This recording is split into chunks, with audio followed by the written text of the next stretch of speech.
All right, strange schedule this week. Full practice today. Putting all the situations really into one because this is basically our only real day of practice. So it's challenging, is what it is. Very good opponent coming up. Extremely hard place to play. Very loud. Full place that makes you have a lot of challenges on offense to have to play in a place like that in the SEC. So. Best passing offense in the country and one of the best rush defenses in the country also. That gives you a lot of problems. It's very multiple and has a lot of really good, long, strong players on defense. So they've done a phenomenal job recruiting too.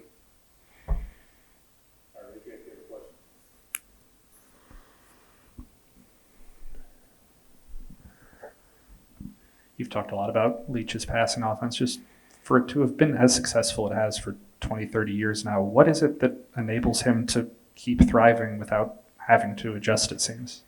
It really is amazing. Kind of goes against what you would think. I think there was a thought out there amongst a lot of people, including coaches, that the SEC had kind of figured it out last year and they had slowed down. Had slowed them down there throughout the parts of the year, and then obviously that wasn't the case because now they're right back to where they started the season to go, like that LSU game, leading the country in passing offense. So it really is amazing because you would not think you'd be able to be so simple in what you do and you continue to work. When things did start clicking for them 5 or 6 weeks ago, did you notice anything that changed, or was it just kind of experience working out? I don't know them that well to know the order of the games and all that. I just know the quarterbacks played really well. The receivers started making a ton of plays, and for whatever reason, they seemed to start slow a lot of times, all the way back to I did see the Louisiana Tech game when that was on that day, and they've had these unbelievable comebacks. And another one, against Auburn. So it really has been amazing. Obviously, rivalry game, emotional. There have been some moments in this rivalry that maybe penalties caused because of emotion and had some pretty drastic effects. Is that something that you have to address with the team to kind of keep emotions in check, but still obviously be passionate? Yeah, and we'll do that as we get closer, to the game where it's fresher in their mind, to control their emotions, in this type of game, and don't be the team that makes those mistakes.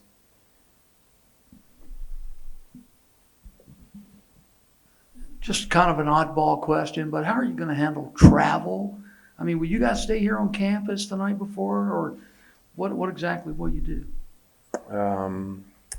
I guess it's too far. I would have liked to, just because, we win when we stay at this hotel, so, and stay here, but I guess the travel would be too close to the pregame meal to go that far, so we will still do a ton of stuff here Friday, so whatever that is, Wednesday, and then basically go up there to sleep and in Tupelo, and then do the morning stuff there, and then go to the game. With it being a short week, how much time did you spend on Saturday night's game before you had to throw it in the trash and just get ready for this one? We still did a lot as a staff, went through it early Sunday morning. Players came in, we went through it maybe a little bit quicker than normal, but I just still believe there's too much, even though there's basically zero carryover from the opponents schematically. But again, you still got to make sure you're watching effort and blocking and tackling and how to play plays. Since you and Leach arrived at the respective schools, the toxicity of this game maybe seems to have waned a little bit.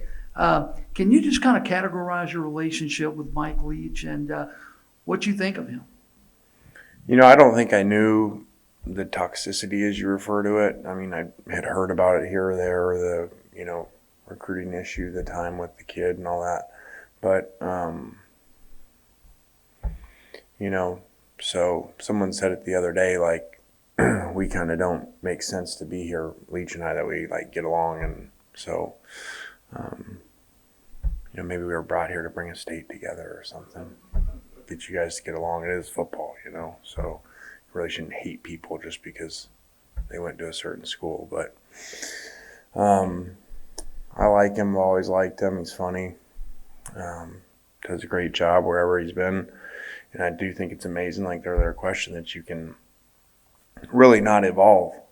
I've said it before, usually when you don't evolve and you don't keep up with the game, you get fired, and you get passed by. That's why people ain't huddling running I formation football anymore for the most part, And somehow he came up with something a long time ago that just keeps working.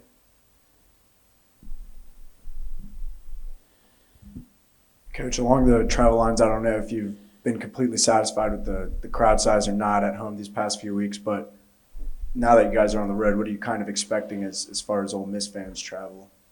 I don't know that. So I'm not really sure.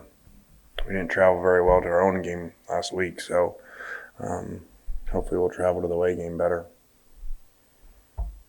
I guess I'll ask you the old wet ball question, and that the weather forecast has changed a whole bunch and keeps flipping back and forth, but a chance for it to be really cold and really wet down there Thursday night. How much preparation goes into maybe that's going to be the case?